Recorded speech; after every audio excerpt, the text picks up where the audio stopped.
Well, my clock shows 11:59, but Karen says it's time to start, so. I'd like to call to order the Board of Education meeting for Monday, April 26th. We have all board members present except Jamie Lewis Gonzalez and Tammy West. I would entertain a motion to adopt the agenda. We do have the addition in our green folder regarding item 5D, the approval of early graduation requests.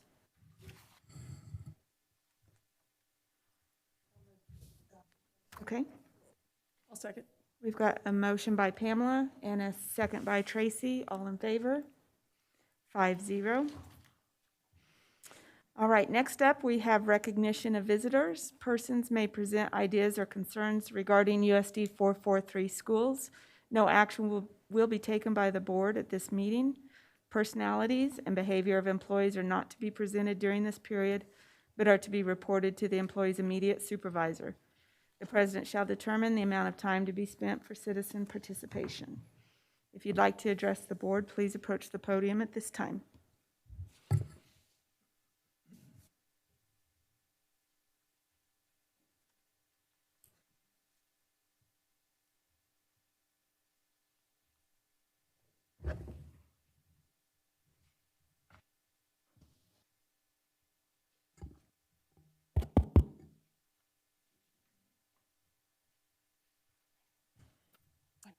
Hi, good afternoon. I'm going to interpret her. Okay. She has a few words to say. Okay. Quiero decir que yo no estoy de acuerdo con la decisión que han tomado de cerrar la escuela Wilros. Por favor. That she's in disagreement with the closure of the Railroad School. She's not with the closing of the school, and she came to give her opinion on that. Okay. Mis hijos estaban en nuestra escuela anteriormente.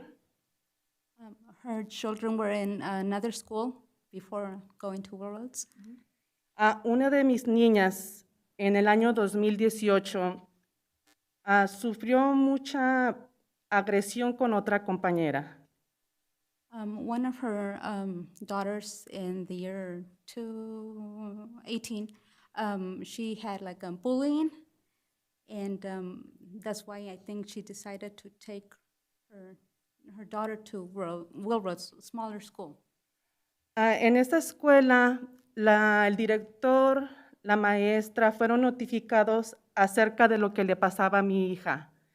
Esa niña tenía problemas psicológicos, recibía ayuda psicológica. The teachers, the principals were notified of her bullying, and she had I guess problems. How can I explain it? Almost. Terapia. She needed therapy.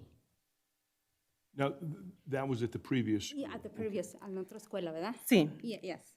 Entonces, ellos no pudieron hacer nada para ayudar a mi hija. Yo decidí transferir a mi hija a la escuela Wilros. They didn't do nothing. They couldn't do nothing with her situation. She decided to transfer her daughter to Railroads. Después, una trabajadora social de esa escuela me notificó que esa niña fue transferida hacia Hawái. She said that she was notified later on that that little girl that bullied her daughter was transferred to Hawaii. Hawái. Yeah, I guess they moved or transferred. Mi niña fue afectada psicológicamente. En las noches tenía pesadillas con esa niña. Eso era constante. Mi hija no quería ir más a esa escuela. Por esa razón la moví hacia la escuela Wilros. She said that her daughter started having nightmares, and she really had I guess panic attacks, and so that's why she decided to switch her to. En esa escuela Wilros, mi hija fue recibida como si fuera un miembro más de la familia. tanto los maestros, la enfermera, el personal, la directora, los acogieron muy bien a mis hijos. She said that at Wilrose, she felt like family. She was well received by the parents, the teachers, the principals, so she felt at home. Mi hija empezó a ir feliz a la escuela. Jamás imaginé que ese cambio para ella fuera a ser algo muy beneficioso para ella. Fue más de lo que yo esperaba. She said that her daughter completely changed. It was a different atmosphere, a different situation, and that she received, it was like, how can I explain it? I'm sorry about my words. Well, that she felt more comfortable in that school, and everything changed for her. No nightmares, she was at home. Muchas veces los cambios pueden ayudar a nuestros hijos, para bien o para mal. En este caso, no me gustaría para nada que mis hijos fueran transferidos hacia otra escuela. No me gustaría que mis hijos fueran afectados psicológicamente. She said that sometimes changes can be good, sometimes they can be bad, but she wouldn't like to do the same changes that she had to do the last time. Change her children to another school, a new atmosphere, everything different. Me siento agradecida con todo el personal de la escuela Wilrose. No tengo con qué pagarlo y en verdad deseo que ustedes tomen la decisión correcta por el bien de todos nuestros hijos, que son muchos. She appreciates everyone at Wilrose, everybody at the Dodge City Public Schools, but she wouldn't like to see that change, and not for only for her, for everybody that goes to that school, because it's a small school and everybody feels like home, like it's just a nice school, I'm sorry that I couldn't express myself more. Doing Kind of great. nervous. Doing great. Very well. Muchas gracias por su atención. Thank you so much. Thank you. Just wanted to let you guys know. Thank you. We appreciate you coming and expressing your views. Is there anyone else that would like to approach the podium to speak with the board?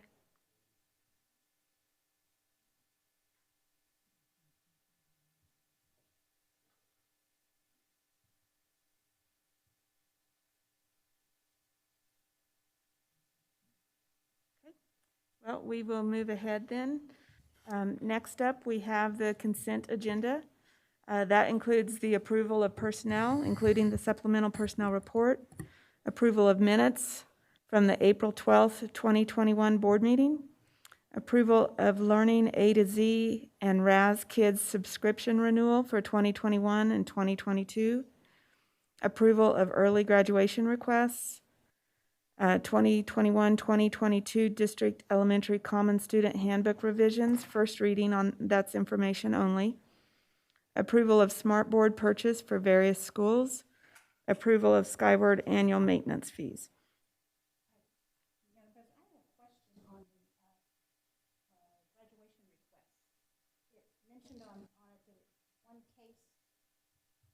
One case does not set precedent for others, and I wonder if Clayton could. I apologize. On the approval for early graduation, it mentioned that one case does not set precedent for others, and I wondered, Clayton, if that was possible.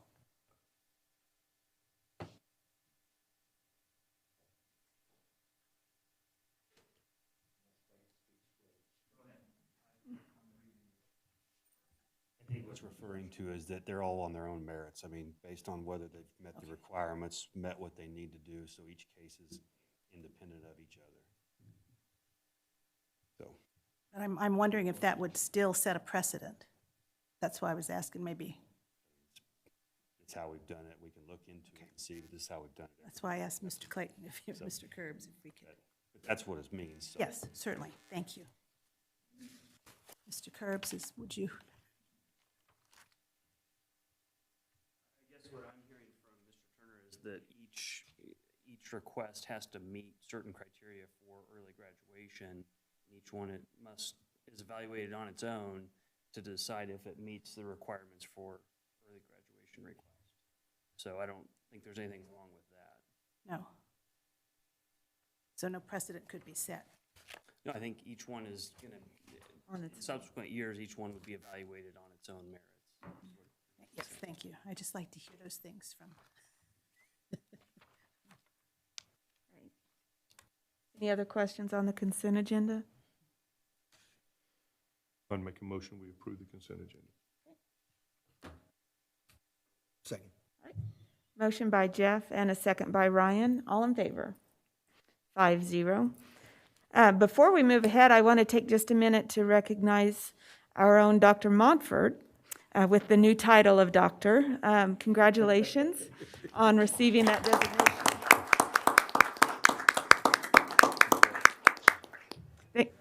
Well, we appreciate all your hard work on that, and we're proud to give you that recognition. Congratulations. Congratulations, John.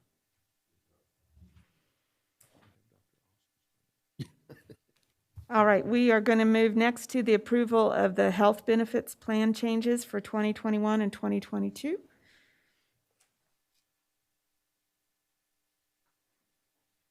Hi, Holly Ann. So overall, we've had a really good couple of years. We've discussed that some of that cost savings is because of COVID, that certain people weren't able to go have appointments and get procedures done. But so far, it looks like the numbers are holding where we're actually under our budgeted amount for what we're spending.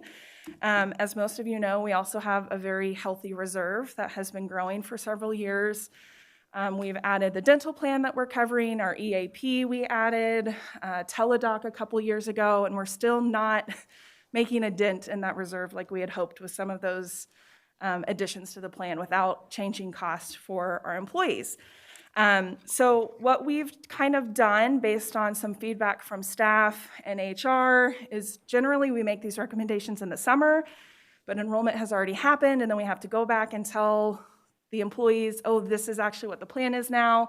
So we're trying to do this ahead of time. Enrollment starts, I think, next week, actually, so that they can have the full information and picture when they go to enroll. So what our big recommendation this year is to essentially provide a credit to the employees that are taking the district insurance. That would be for the employee spouse, employee child, and the family plans. There won't be a change to the amount that is covered under Plan 3 for the employee only, that $655.75.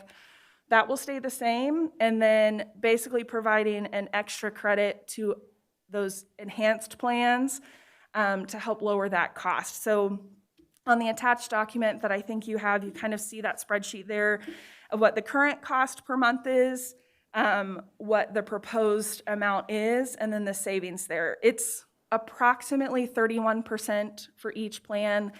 There were a lot of numbers thrown out at our meeting and how we got to that point. And then it's equals around $2,500 a year in savings. So that would come from that reserve that we've built up. Forfeitures can help cover some of that as well if we got to that point. We're estimating, it's really hard to estimate what the actual cost will be. We're hoping that with these savings, some employees that are employee only will move over to employee child or family or employee spouse because it's more affordable. So that's kind of tough on that cost estimate, but between $400,000 and $600,000 for the whole year is what we're anticipating based on some of the surveys that we've done and hearing feedback from employees. So that's everything with the plan will stay the same, keeping dental, employee assistance, Teladoc, all of that. Just lowering that out-of-pocket cost for our families, our employees is what we're asking for today. And the plan would be that that benefit would continue? Yes, we anticipate that based on cost projections that we've done, we should not have to come back even in a couple years and say, okay, we've got to, take some of that credit away. We think that we should be able to maintain that for quite a while, so. Okay, when you talk about out of pocket, do you mean premium out of pocket or medical expense out of pocket? The premium out of pocket, yes, sorry for that, yep. Pretty amazing that we're able to do that. And really- I think really looking at numbers will help make it much more affordable. That I know the group that we had, we were talking that about a third of us, which is we anticipate potentially switching over to plans, it would make a difference in what plan we take and our monthly expenses, so. I think most plans with other employers are seeing an increase, Yes, so. yep. And we're very fortunate that we're in a position to be able to offer these savings, so. Very good. Any other questions?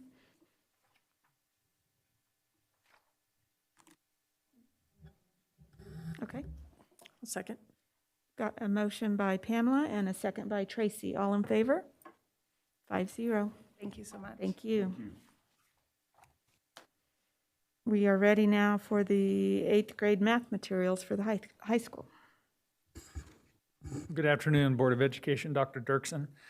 Beginning on page 57, I have a proposal for you for 8th grade materials for the high school. During the work group committee, I take responsibility for this. There was an oversight as far as getting 8th grade materials for the high school students. And so we added that in there. What we're looking at is purchasing 100 student textbooks as well as the teacher materials for 4 teachers. Ideally, what will happen is we start to see the shift. I think we can utilize some of those materials we purchased today for growth at the 8th grade in the years to come as we see a decrease in the number of students at the high school needing 8th grade materials, if that makes sense. So we can purchase it and just kind of shift it down would be an ideal way to reuse these materials. So I'm asking for board approval for $26,805.35 to purchase 100 student editions and enough of the teacher materials for 4 teachers from HMH.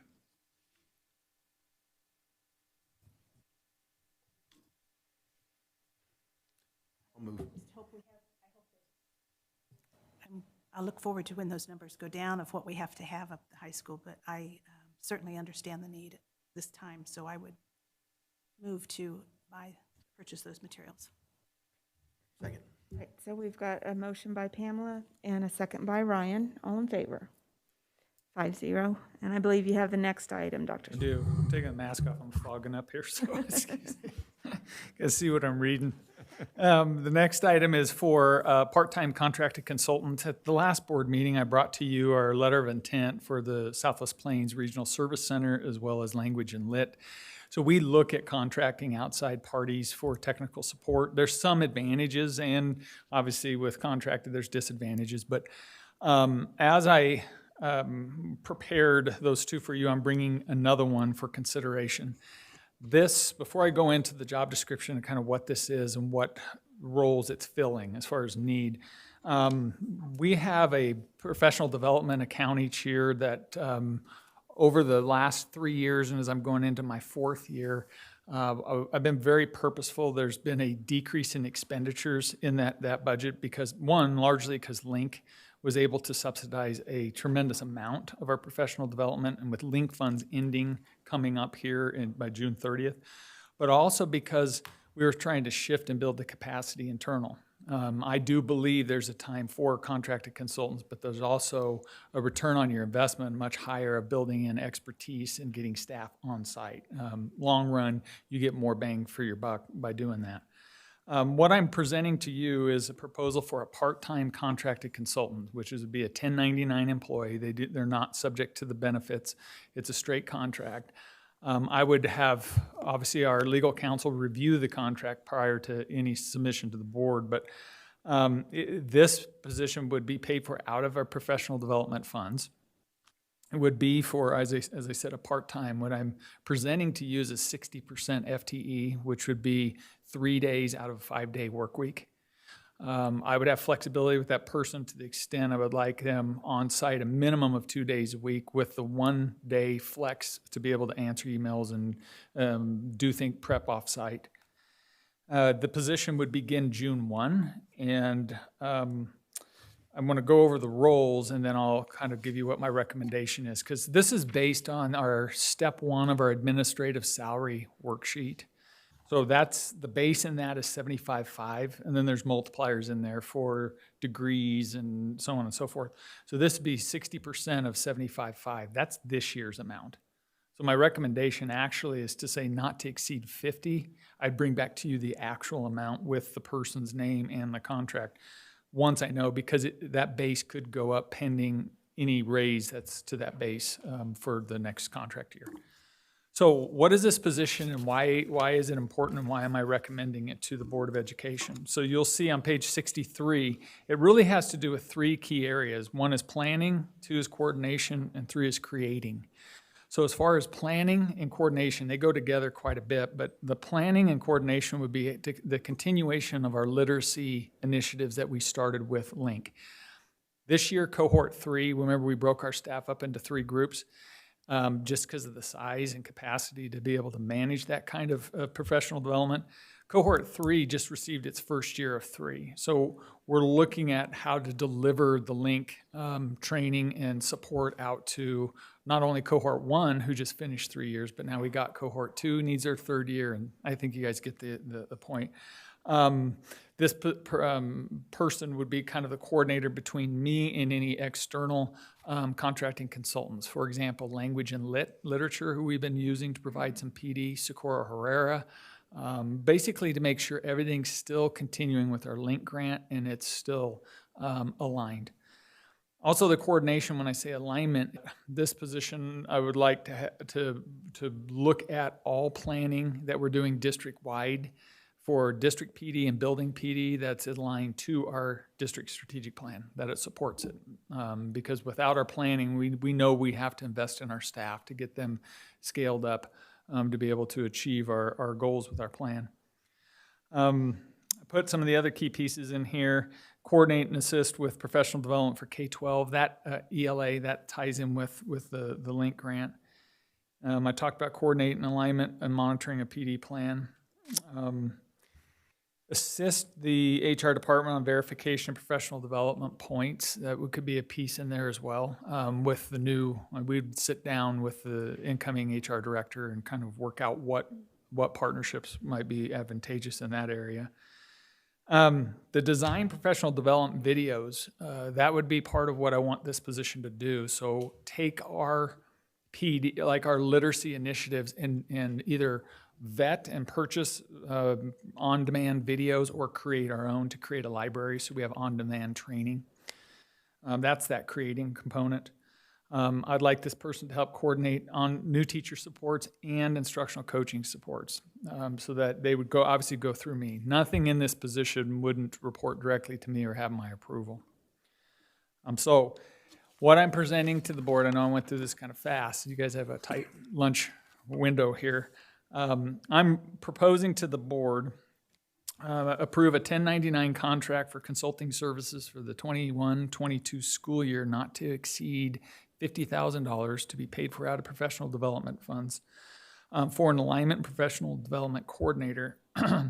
And when I have the contract and the actual amounts, I will bring it back to the board for approval of that contract. I'm just looking for approval of this position to proceed to post and interview and hire. And this is just a 1-year contract? This would be a 1-year contract. We'll revisit it as the board to determine whether or not there is need. And that's part of the reason why I went part-time, because I don't want to overstep until I know how much need there is. And and if not filled, who would do these duties? If not filled, then the duties would be, I would oversee them. So I would be the point person and either take the bulk of it and or our coaches or administrators or possible lead teachers within the district. So we would use existing staff across the district to do it. And it is a part-time but full-year position. Correct. Yep. Yep. And we did that because a lot of our trainings are going to occur in the summer. especially with the Literacy Institute beginning in June. We've talked about this for a long time. We knew the LINK grant had a terminal point where it no longer existed, but the importance of literacy continues, and this just helps us continue that focus with some of the components we've already had. We're just converting it now because we do have to look at it seriously with the dollars, et cetera, but the need is still there, and the desire to coordinate everything compiled with the math that we now have going on too, we need to have a lot of support for that. And so I have supported Scott on this endeavor as well. To be honest, every time one of these requests is brought, I kind of cringe. And not because I'm against it, but I kind of want to make sure that these things don't become an entity into themselves, that they really are. And I had a real quick story. I was in Wichita last Monday eating dinner, and a lady waiting on us, really nice lady, and I said, "How long have you been here?" She said, "Well, I taught in an unnamed district." And I said, why'd you quit teaching? She said, "Because there was no support for, staff. We just felt so. I'd rather wait tables than do that." Well, that kind of hurt my heart. So if we are really going to support staff, if we are really going to support these initiatives, I'm for it. But I want to make sure we're not just, and I trust you, and I trust, the cabinet. Mm-hmm. But that's always my concern, that a new position becomes a world unto its own instead of a support position. Does that make sense? Yeah, it does. I believe I hear what you're saying. It can, but that's where the integration has to occur. It can be any position. I don't care whatever. Absolutely. It can No, become absolutely. an island to itself. Right. I don't obviously see that with the way we have integration of our strategic action plan, those types of things. Right. I'm not saying it couldn't, but I can tell you we'd be very guarded against it. I know the amount of work that we're doing and the sophistication that's increasing and low support numbers as far as non-instructional support in the district. We have very, very low numbers for districts our size, particularly with the need that we have in this district.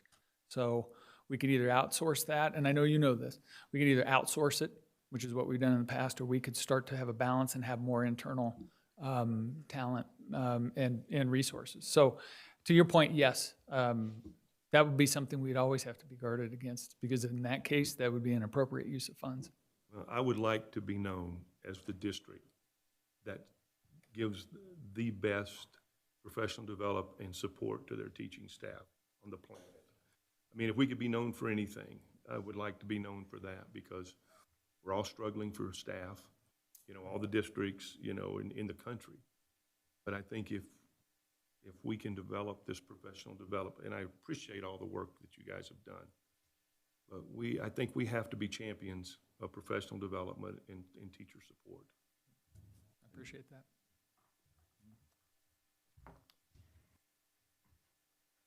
Any other? Okay.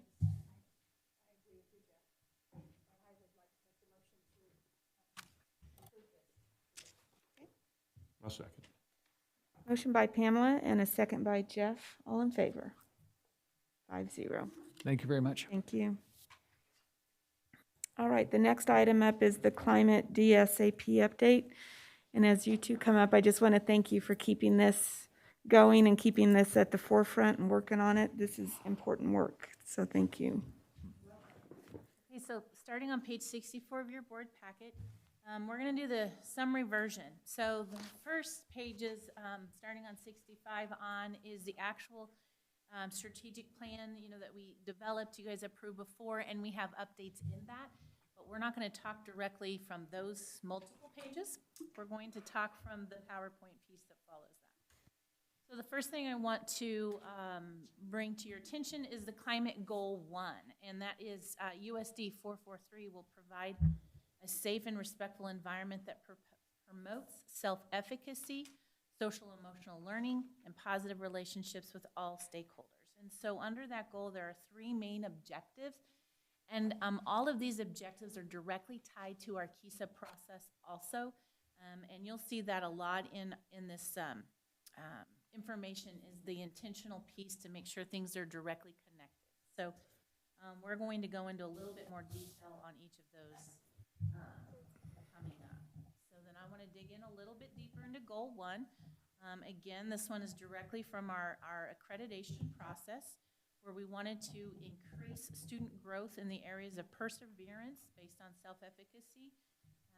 And in 2018, we did the baseline. We did do a survey in 2019, and then again in 2021. There was an increase again in 2019, and then a little bit of a decrease in 2021.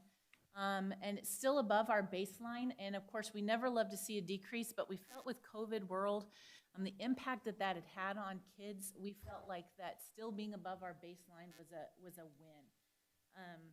And we wanted to continue to try to get our kids to be more confident in themselves, set goals, and be able to work towards anything that they set their mind to, knowing that it's going to be hard work, but that they can stick with it and do it. This second slide up here was another piece that we talked about as a respect survey we sent out, and as you can see the questions here, for the most part, they're all fairly consistent across the board. You see they've all kind of went down a little bit from 2019, but the one that stands out in my opinion is the second one. In my school, other students treat me with respect. It's still lower than we would like. And some of the key pieces as we move forward in this and we get to objective 3, it's going to discuss the systems we're putting in place across the district to help increase overall respect, self-efficacy, self-regulation across the board. So this is a piece that we'll keep surveying on the respect and keep pushing for a continual increase in all of those areas. But overall, they're not terrible numbers, but we know we can do a better job. Objective 3 is a complete a systematic coordinated approach for addressing students' social, emotional, behavior learning needs. When we put this together, we were just beginning the MTSS process at the very beginning, so we didn't even know a whole lot about it. And so this is, as we move forward, this is going to be a big key component of our goal as we continue into next year. And you'll see BSEL implementation and chronic absenteeism. This chart here is the implementation tool. I'm going to briefly explain that to you so you kind of know what's going on here. That first one, social emotional learning, that is the prevent and teach. That's our curriculum, our CCC framework, where we're teaching the self-efficacy, self-regulation pieces. The second one, the school-wide behavior, that's the matrices. Every school put together common behavior matrices, what we expect to see in certain areas throughout the building. Buildings will look at these at the end of the year and kind of see where the hot spots are based off data. What do we need to focus on moving forward? The third one, universal instructional strategies. These are like in the classroom, opportunities to respond, checking for understanding with a focus on checking for all kids, not just the one that raises their hand every time, trying to really figure out ways within our classroom to get everybody to respond. Behavior-specific praise and just increasing engagement. The recognition systems is just our focus on praise, on positive praise over negative. You know, at least 4-to-1, positive versus negative. If we have to go negative, figure out ways before the kid walks out of the classroom to increase the positive feedback. The response systems is majors and minors. Those are classroom-handled referrals versus office-handled referrals, and systems in place where, you know, teachers feel empowered to handle some of the discipline within their classroom, and then what referrals move on to the office.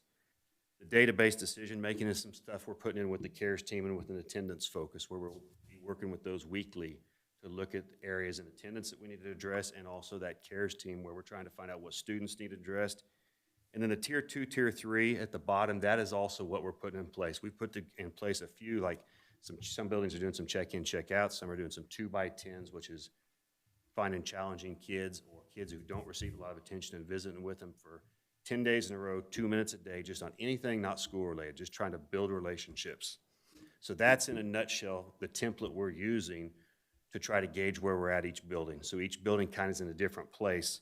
If you go to the next one, this is where the high school marked in January. And theirs was a nice example because you see in the first two, they're right in the middle. And on the CCC framework, they're continuing their push. That's the first one. They're at 3. They were continuing their push of putting self-regulation into the classroom. And some of that, you know, is classroom arrangement. How's the classroom arranged to best meet the needs of the kids? Clear expectations, feedback and guided practice, things like those. Second one, their matrix. They're always looking at it. The third one, Universal instructional practices, again, that's opportunities to respond checks for understanding.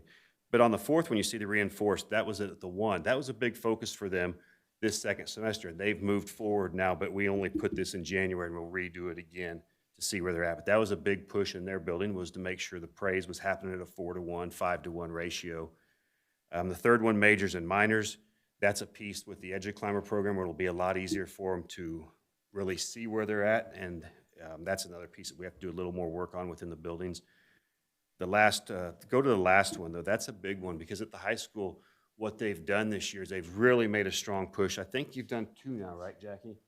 2 different times where they've identified kids, 2 per teacher, of kids that, you know, feel that maybe in the classroom we're not getting to them enough or what have you. So exponentially, think of the amount of kids when you're doing, they've done 4 per teacher now that they've just sat down and built relationships with. And that's just, I just picked high schools because I'm most familiar with it. So that's obviously moved over now. So we're going to gauge our process moving forward on how we're taking this from the middle all the way over to the right for full implementation of the model. So that's kind of a brief explanation of where we're at with that. The next piece I'll let Tammy explain, that's chronic absenteeism. And I want to add a little bit on that implementation tool. Through the KISA process and through a strategic plan process, being able to evaluate effectiveness and different data points is going to be, you know, what drives our work. And that implementation tool is really nice because it empowers buildings to take the district goals and district direction, but be able to personalize it and work on the areas that they need, giving a data point that can help drive their work instead of like the self-efficacy survey, which is still a good piece, but it's a district piece, student-driven, where that rubric lets the school kind of work where they're at. So that's a big plus, and you'll see that more in the future. So on the chronic absenteeism example that you have in front of you, this is an example of something that we're working on in Tier 1. We have a chronic absentee work group that's been really digging into why are kids missing school? How do we communicate the importance of attendance, not just unexcused or excused, when to schedule doctor's appointments, those types of things, just trying to educate that importance.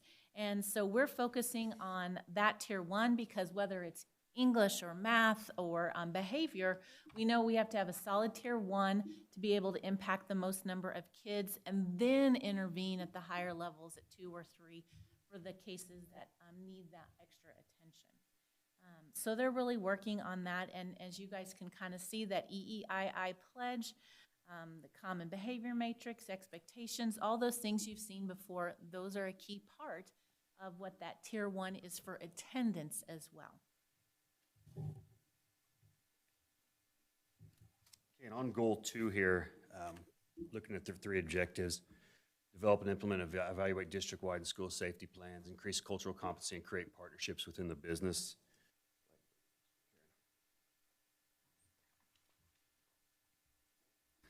Objective 1, some of the key pieces of it is the first one, website updating process. This has been a continual process. For those that worked with websites, it's a never-ending process. So we've already started that. We've changed some looks of it. We're continuing it. I know Carrie's been working with the schools to try to see how theirs looks, but this is going to be ongoing. It's going to take a minute, but it is in the process.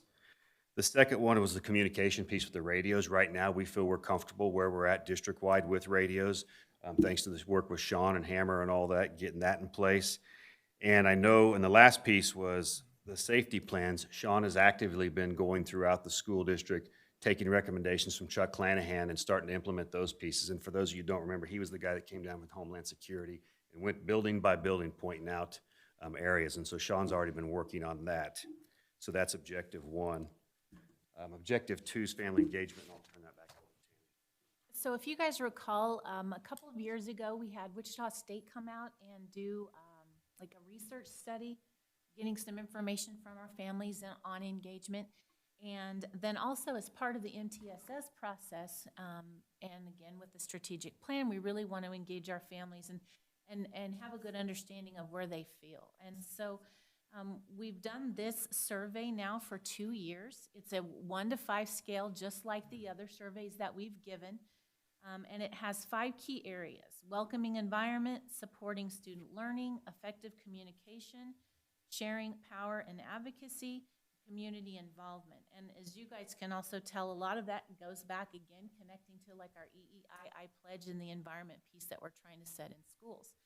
And so over the 2 years, there was only one area that had a slight decline, and that was community involvement. But obviously, we were not encouraging a whole lot of, come on into our schools this year, let's get involved with our families. So that one was, I'm surprised it wasn't lower. But overall, you can see that there's an increase too, and that our families feel really comfortable with the schools and feeling welcome in and that kind of stuff. So we feel like these results are very positive. And one additional piece of that too, that is going to be a big focus of the direction of the migrant program moving forward, is working on the family engagement and engaging our business community as well, which ties in to number 3, or the next one. The signage in our community, I know I talked about that, and that's one that's been put on the back burner. It's actually, I moved you one too far ahead, Karen. But the signage in the building, what we talked about is we need to have signage that more reflects our community, and that's a work in progress. It hasn't been done much right now. I visited with James and them a little bit. They're waiting on me at this point. We really identify what we need, where we need it, and so that'll be a push this summer, but that does need to become a focus still. So now back to the third one. This one here is creating the business partnerships. Right now, we currently have about 35 or so businesses, as you can see in bullet 2, that provide financial volunteer site council support. Another big push from Carrie's area is going to be looking at all those businesses. How can we reach out to more? How can we, see what needs they have? And that's going to be also tied in with the migrant department to really build up our whole community, family engagement, everything. So we haven't done much with that yet, but that'll be a push moving forward now with the direction we're going. And that it wraps it up if you have any questions. Do you have a list of those 35 business partners? I do, but I didn't know if I wanted to post it here just because I didn't want to put anybody on the spot, but yeah, I could send them to you. Yep. Very good. All right. Thank you for your Thank you. information. Thank you. Appreciate it. All right, we have the Victory Electric bill. Okay, and Hammer is working on his woodworking craftsman skills at a school in Indiana, so he apologizes for his absence. And I told him to continue with his efforts of safety, and I will handle the agenda item. So, as you are all aware, with the extraordinary event that caused an increase in the price for our electric bills, the Board of Trustees did meet and gave an option. Because we do have a sizable contingency reserve, Hammer and I discussed this at great length, but do feel like it's in our best interest to use the reserve now, because we have no guarantee what will happen next winter and what might have to happen the next time we have a catastrophic event. I do want you to be aware that KASB's organization that we are a part of, called K-Jump, does have some ongoing potential litigation, as we've been keeping Clayton informed of all this as well, so that we know. It's very possible that some entities are looking at if this was price gouging, that sort of thing, if a lawsuit would help recover some of those funds. That's obviously to be determined at a later date and shouldn't interfere with the fact that we do have a bill that right now we have an option of 24 months or paying it out. We will keep you informed on where that goes with the K-Jump litigation. However, today's recommendation is that we use contingency reserve to pay for this sizable amount. There was a letter provided and then a breakdown of the different facilities. Those facilities aren't all spelled out as they are on the side. Interesting note, when we did ask for them to be broke down, as you would expect, the high school would be the highest. And then there was one called Northwest, which was second highest. And we thought, what? That makes no sense. And when you break it down, there's 1 meter for Northwest, Sewell, and Dodge City Middle School. Oh. Then it makes a lot more sense. And so we did scrutinize it pretty thoroughly and look it over, but I just wanted you to be aware of all the facts and would ask for you, what you're actually approving is for the expenditure to come from the contingency fund it does have to show in the minutes that the board approved a contingency reserve dollar amount and for what purpose. So we're fulfilling that obligation and paying our bill.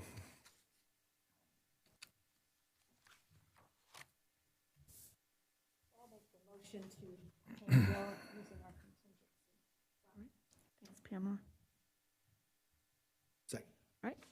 Motion by Pamela, second by Ryan. All in favor? 5-0. Okay, I'll handle the last item, and with all due respect, I want to thank the families that did come here today representing Willward's Gardens and their concerns.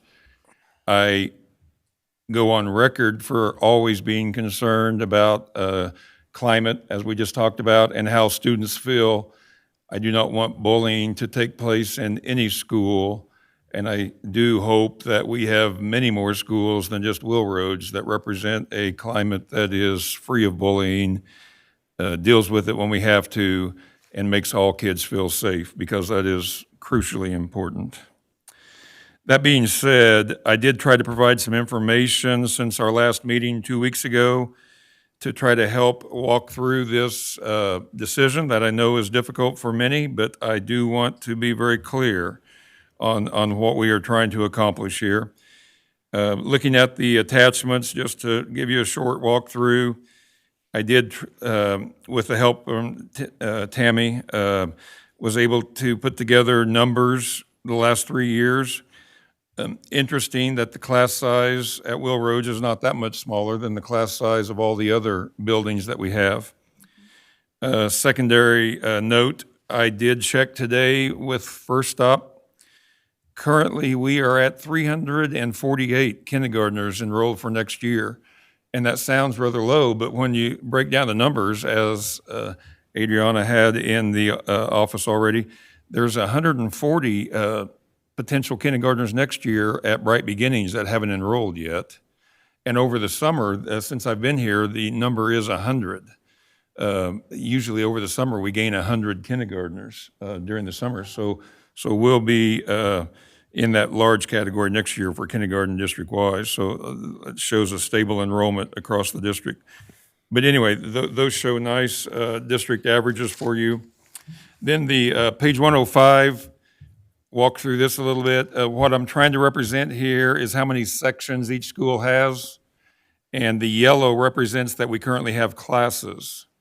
You'll see at Beeson, we have 3 sections and we're full. There's no room at Beeson, so that's what that represents. Likewise, at Lynn, you see 3 sections, but you might recall Lynn is the school we chose to do the remote live learning. And so 1 section is remote right now, is how we're currently dealing with that.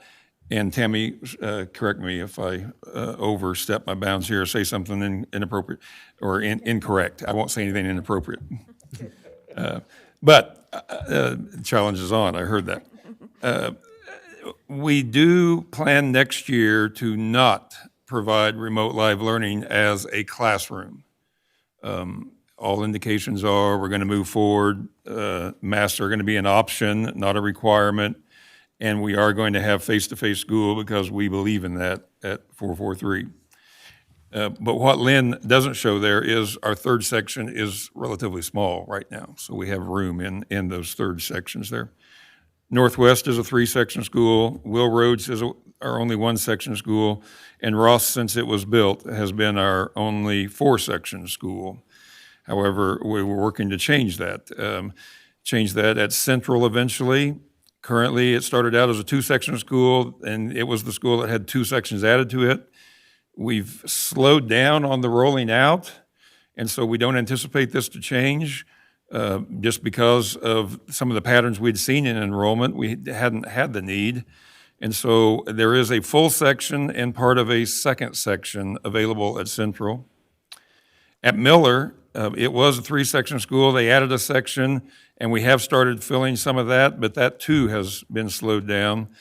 So there are 4 grades that would have an available section. Sunnyside is the one school that has full sections available. As we heard at the last meeting, there are empty classrooms for that section to fit. And then Sewell is a three-section school that does have a large grade, and because they had the room, they did expand that, and that would roll next year, wouldn't it, to third grade? At both Miller and Sewell, we put a stop on those classes, so as they drop, we won't fill with the thought of we could shift back into three sections if class sizes allow that. School could open, still have a full section, but that one will just depend on, the numbers. Thank you, Tammy. So the point is, the room is available, and there is still room beyond. That's the point that we're trying to make there. I was asked why Sunnyside, and not to be overly reflective, but why not Sunnyside?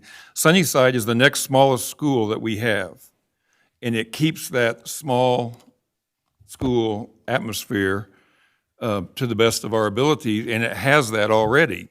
If you ever tour there, it's a great school for that. And it also is the closest school to Will Roads. So that would be my reasoning there. 106, I'm not going to read all that to you. Hopefully you've read it, but it does answer some of the information that was requested as far as what we were trying to look at. It is worth mentioning, the last 2 points.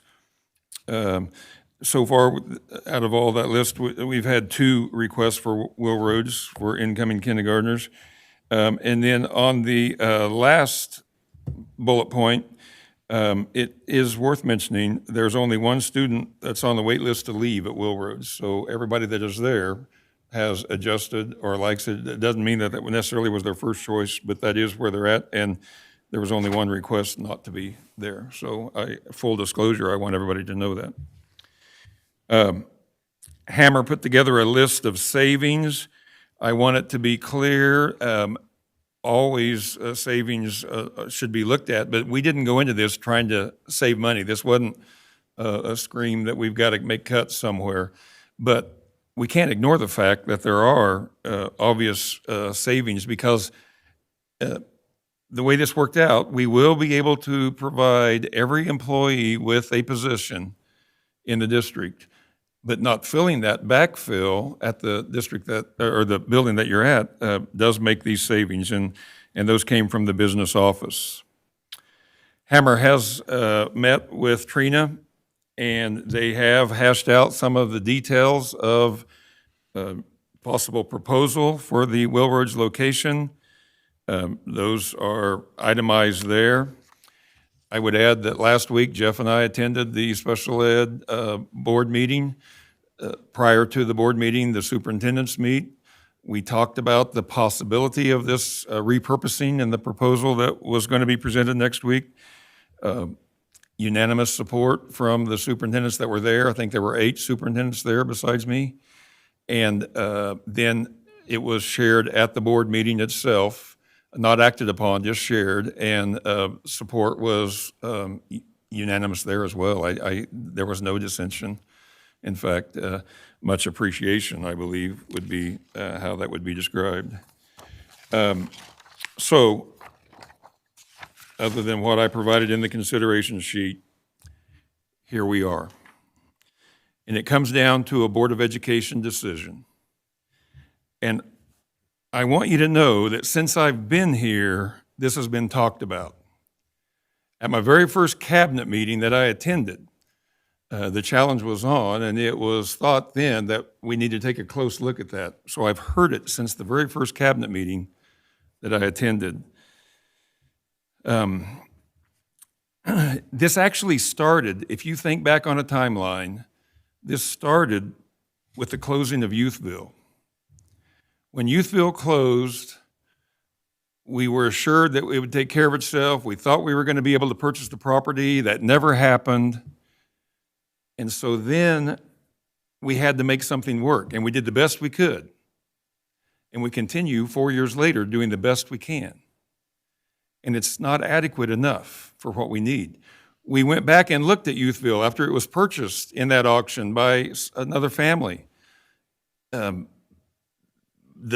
difficulties and challenges of buying the property a second time, plus making the repairs that needed to be made, make Youthville unable to be a consideration for our needs. So with that off the table, we have to look at other ideas. Because there were personnel changes, which is of no fault of their own, because everyone has a right to make increases and improvements in their career.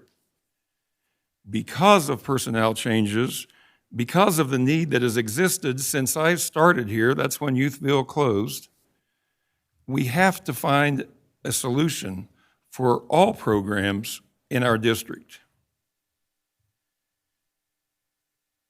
The needs of our district will not go away. Openly, we have exposed the problems that exist. And I'll name two of them right now that we've got to take care of. And one is our TEC behavior program, and two is our expanding junior high. We're going to have to think about what we're going to do there. I am convinced, as I've told you, Sunnyside being the next smallest school and the community feel, we're providing an opportunity for all the kids at Willroads to stay together, and the staff too, for that matter. That's what they talk about, is how they're a little family, they like to stay together. We're providing that opportunity for them to stay together in a setting, albeit a little larger. I'm convinced the positives far outweigh the negatives. I know it's personal for the group involved. I know there are emotions. As your district leader, I have to take responsibility for opportunities when they exist. I believe it's in the best interest of the district that we look at what we can provide for all of our students if we repurpose Willroads and make it a special school for, on a lease basis, for 1 year at a time, to be shared with 613 for the needs of not only our district, but many districts around. So I'm asking you to consider that today. I thought about putting it off. I want to point out, as everyone knows that pays attention, the second board meeting of every month is a regularly scheduled board meeting at noon. There is nothing special about this time. We could have put it off 2 more weeks, but that only delays what needs to happen depending on how the board votes. And after talking to cabinet, we decided our opinions will not change. And so it came down to needing to be brought before you now so that we can move forward. Because if we do move forward, 613 has a lot of work to do to make their commitment to this successful, and they're ready to do that, and they want to do that. So I respectfully request the recommendation that we repurpose Willroads for the 613 Special Ed Cooperative Program based on a lease for next school year. Thank you. I'd like to thank the parent who took the time to be here at the beginning of our meeting to share her concerns and her thoughts on Willroads. All of us sitting up here understand that this decision carries a lot of emotion and strong feelings. Our job as the Board of Education is to make the best decision that we know to make for all our students, all our staff, and our district as a whole. That being said, it's not lost on us that this is a tough decision, and it's going to mean changes for some of our people. I would like to echo, when big decisions are brought to us, we don't ever vote the first time we look at it. They bring it to us and then for the first meeting, and then it's brought to us the second time to vote on it. So I would just confirm what Dr. Dirksen said, that we're not attempting to not be transparent in this. This is how we do our regular business. So I would entertain a discussion or a motion to vote. I have a couple points for discussion. One, I didn't even think about till it was brought up to me. By losing an elementary school at Railroads, the financial impact it would have for property owners, value of their homes.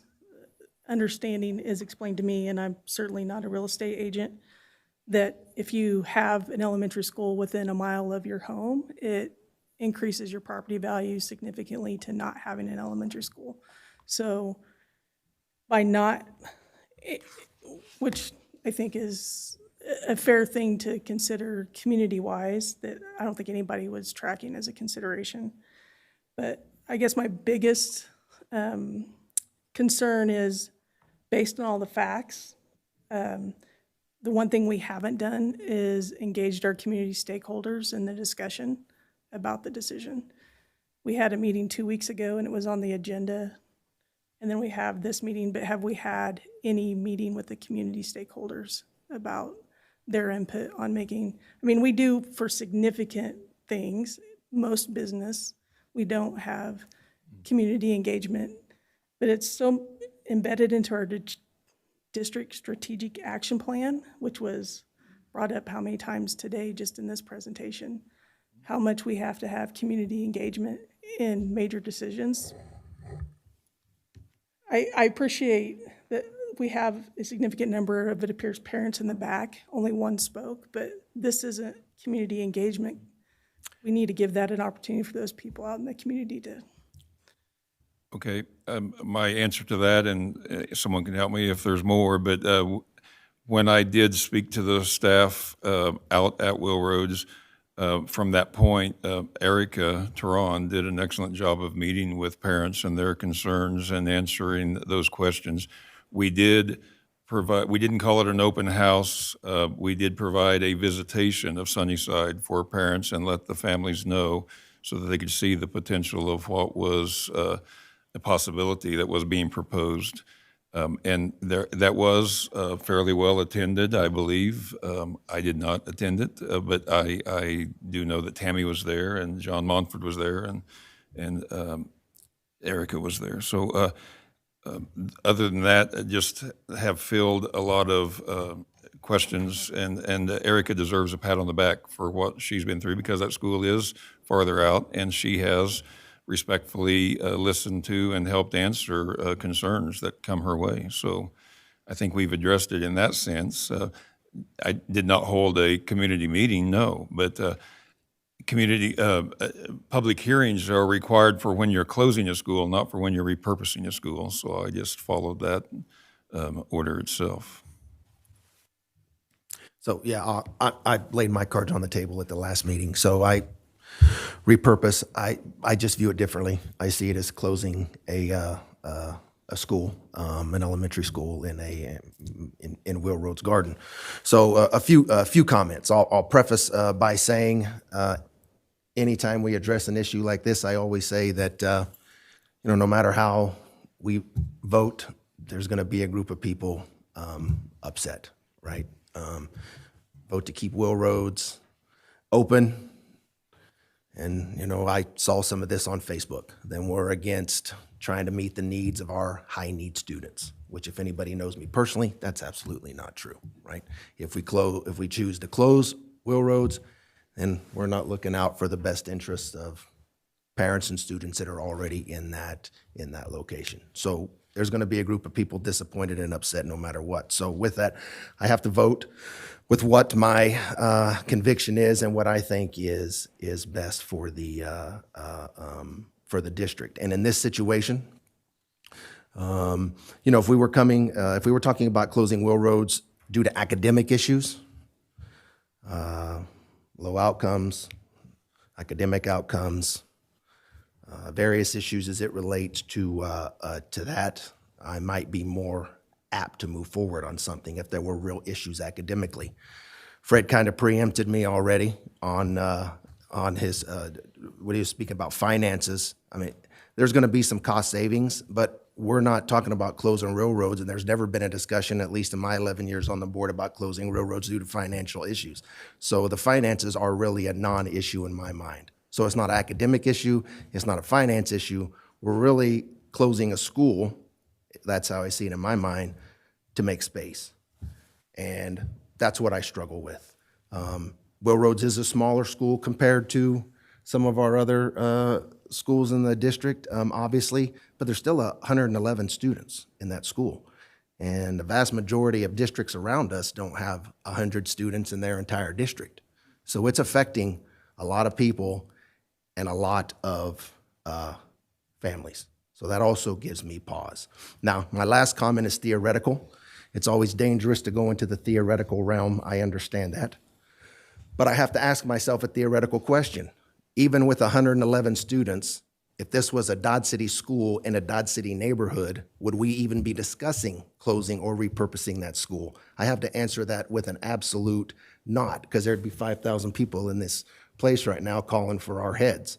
But since this is a place that's more or less out of sight, out of mind, 5 miles away, we're talking about closing that school down. So I am not in favor of closing railroads. Those are my comments.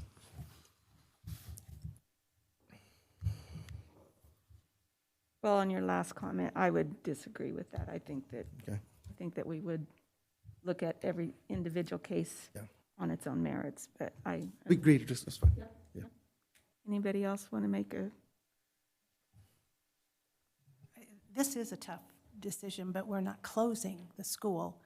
The needs of our district have changed, and we're not a neighborhood school district any longer anyway. We're a district of choice where you can choose the school you go to. This just means next year there'll be one less attendance center that you could choose from for certain students. When we looked at our TEC program, and those are students as well, their needs are great, and we need to have a place to meet their needs. And I feel like that's something we really have to look at. Along with Bright Beginnings, we have to, those are our students as well. So to think of Will Roads as closing, I really don't think of it that way. I think we are repurposing. We've said, what have we got? Where's our space? Sort of like when you get that extra kid. Oh, we've only got 2 bedrooms in the house. Where will we put them? Well, we'll move them in together. We're going to, kind of repurpose no longer will we have an office. Now you've got another bedroom. So it's just a repurposing of what will work best for the majority of our students in USD 443. And I think I thank Dr. Dirksen for all the information that you've given us to help us make decisions, financial, everything else that we've gotten and looked at. But I think that this is best for the school district and best for our students. 112 of them are going to leave not their neighborhood school. It is, but we're no longer a neighborhood school district. We're a school of choice district. So they will get to choose one of our other excellent schools, and we have a tremendous amount of schools that they can choose from. That's how I look at it. I'm going to agree with Ryan on this, that to 111 people, we're closing the school. I mean, to 111 people, we are.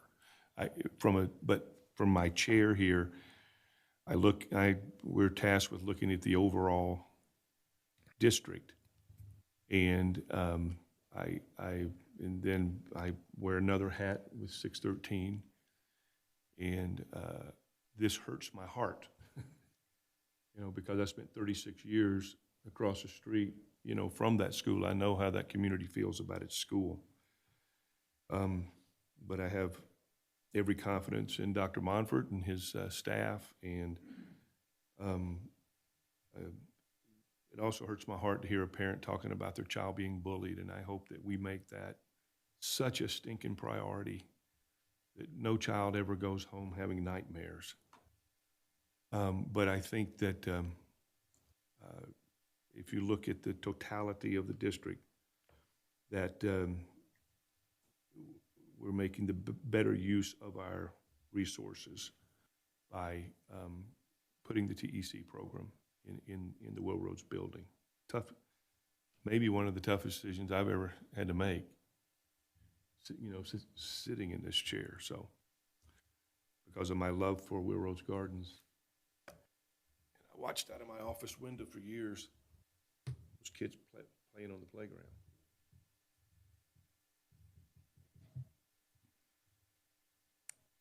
all right, with that, I would entertain a motion.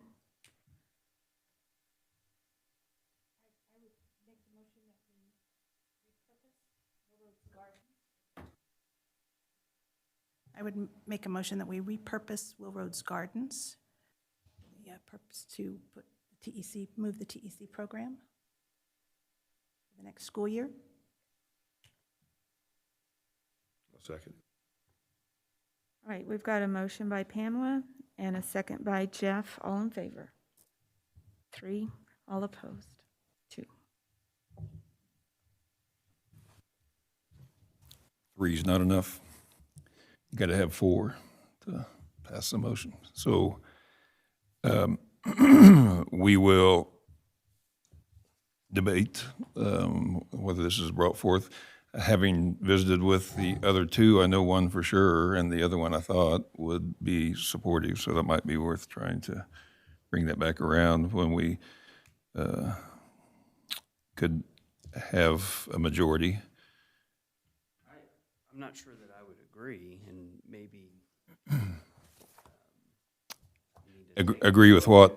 You would have a majority of the members present to pass just a simple motion.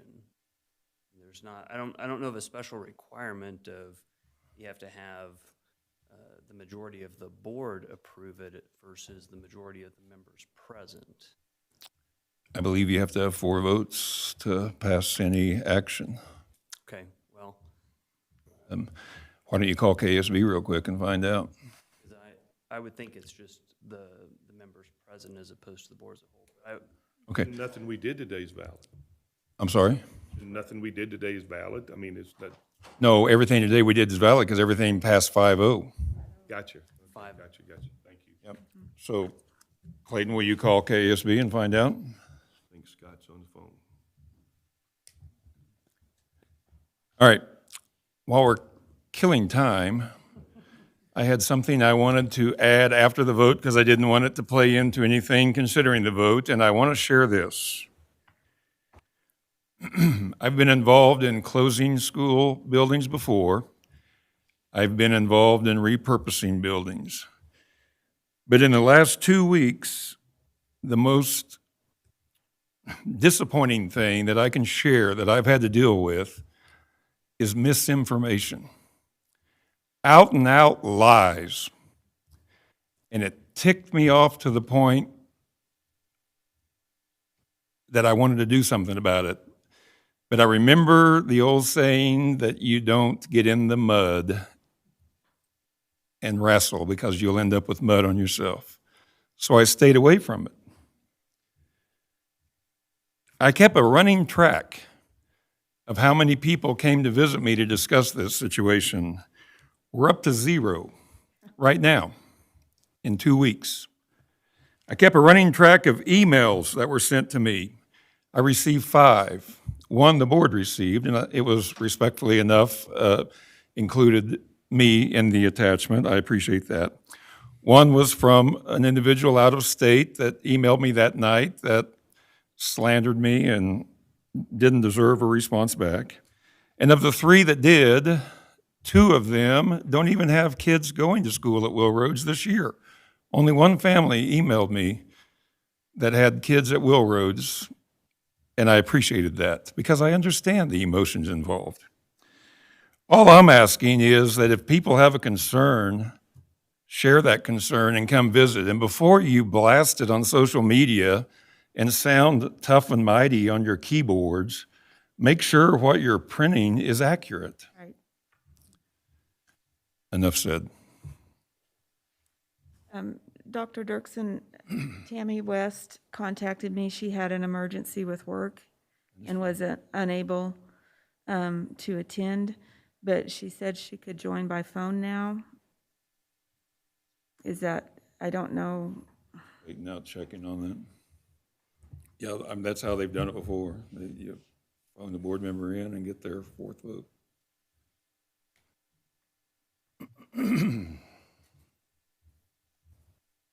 To do that after we've done a vote.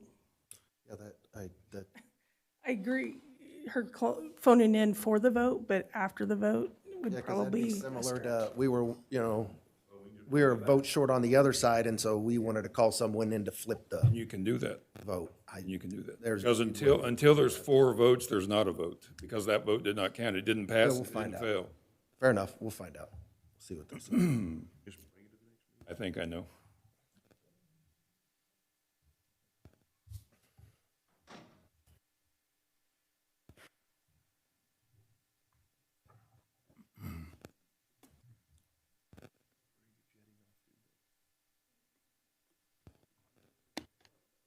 I wish somewhere.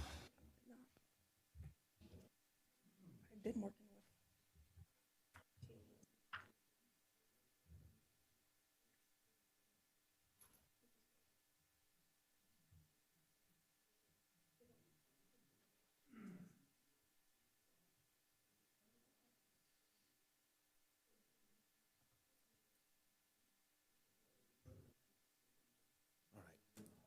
Lisa, I'm gonna run to the bathroom real quick. Don't do nothing till I get back. Just- don't do nothing.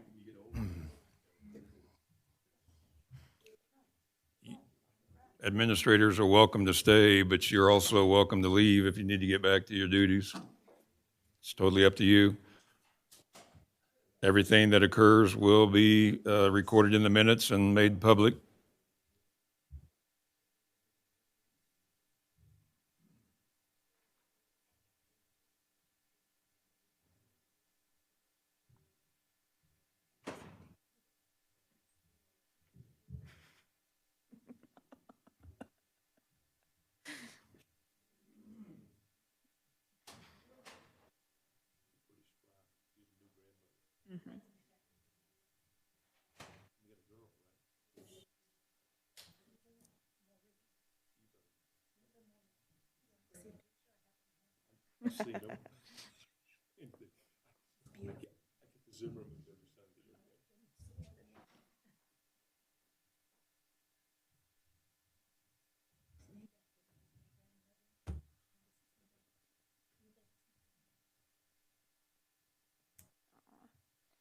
Almost as good as Pamela.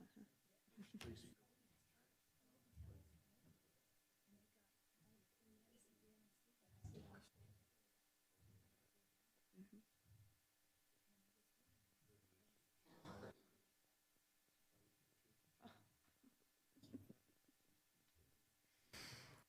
Sweet. Oh. Yeah.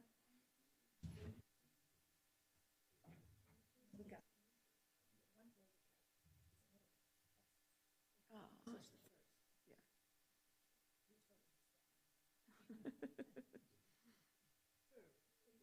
Yeah. Yeah.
Luke Soba, you were the one that checked?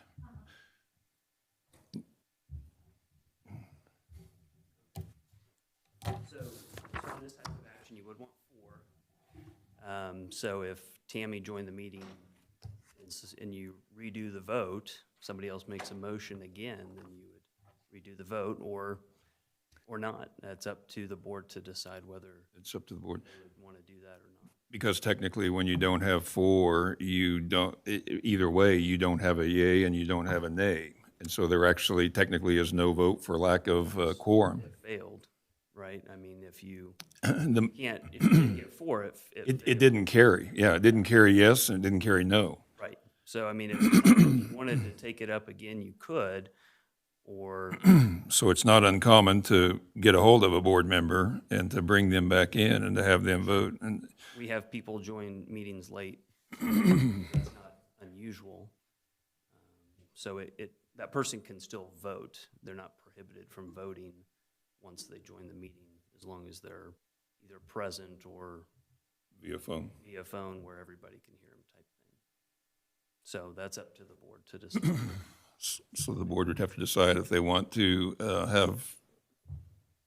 try to get a hold of the board members that were not here. So how's that done, Clayton? Is that another vote between the 5 of us? Well, It would be another Tammy said motion. she can join the meeting. I don't think you could prohibit her from joining. Okay, that's what I wanted to know. I would agree with that. Right, so if she can join if she's available and wants to join the meeting that's in progress, there's nothing wrong with that. And then if somebody makes a motion on the action item, then you would vote. Or if you sit in silence and nobody makes a motion, then that's a choice too. That's right. So it's up to the board how they proceed. So does that hold true on the flip side? I'm trying to think of a way to formulate this. What do you mean the flip side? If the vote would have went the other way, and me and Tracy are like, well, we know someone's in support of it, let's call them up. And we Yes. know it's going to go against administration's recommendation and all that kind of stuff. Is that? And you would try and take the vote again? Yeah. Yeah, it goes both ways. Okay.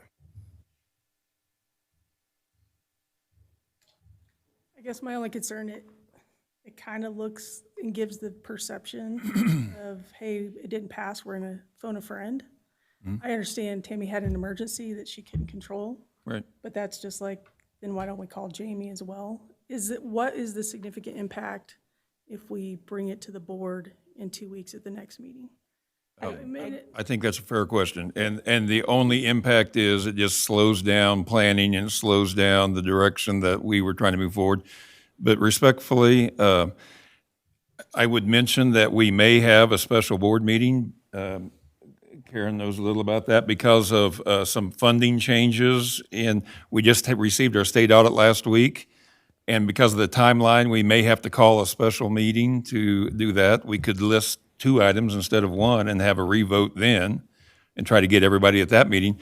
But those meetings are usually at 7:30 in the morning, full disclosure, not trying to hide anything. Or we could wait until, the board president sets the agenda, so we could wait until the second week if that's, or 2 weeks away, the second Monday in May. I did speak with Jamie this morning, asking if she could join by phone. I wasn't aware that Tammy was going to miss the meeting, and so I thought Jamie was going to be the only one not here. And I asked if she'd be able to join by phone, and she's not accessible at this time. So I think out of respect to all families and what we did, I'm fine with waiting 2 weeks. And I think Tracy makes a good point. And we're not trying to pull anything over anybody's head. We're trying to do what we think is best for 443. And if that means I have to wait 2 weeks, I've waited 4 years, as I told you in my story, I'll wait 2 weeks to see if we can get support from the board for that decision to be made. So I do too, Jeff. Yeah, so let's do it that way. Let's wait and put it back on the agenda in the May meeting. Forget the special meeting, forget all that. I'm not trying to pull any tricks. Is there anything we could do to have some community stakeholder engagement in that 2-week period? I'd be glad to hold a meeting to explain what I've proposed. It hasn't passed yet. Yeah. I'd be really comfortable if we could do something like that. Okay. As far everybody had a chance to. I'd be more than happy to. Thank you. Well, we had one for the faculty and the staff. I did not involve the community, so I know Jason over there. Well, we'll just have it at the school, I was going to say. Wouldn't hurt to have a preacher with me there, so that would be a good thing. So, no, we'll set it up some evening. I haven't looked at my calendar. I wasn't planning on that, but I'll have an afternoon, evening meeting, whatever Erica thinks works best, and we'll share with them what we propose, because honestly, I believe that we're doing a good thing for their students too. We're not hurting anyone's education, we're improving others. So I'm willing to stand before them and share that, so. Glad to do it. All right. Do we need a motion to move the motion? Nope, we don't. I think we just discussed that. Yeah, it's just I think we're ready for a motion to adjourn. motion to adjourn. All right, motion by Ryan. I was going to say, can't we get a second to adjourn? Second by Pamela, all in favor? 5-0.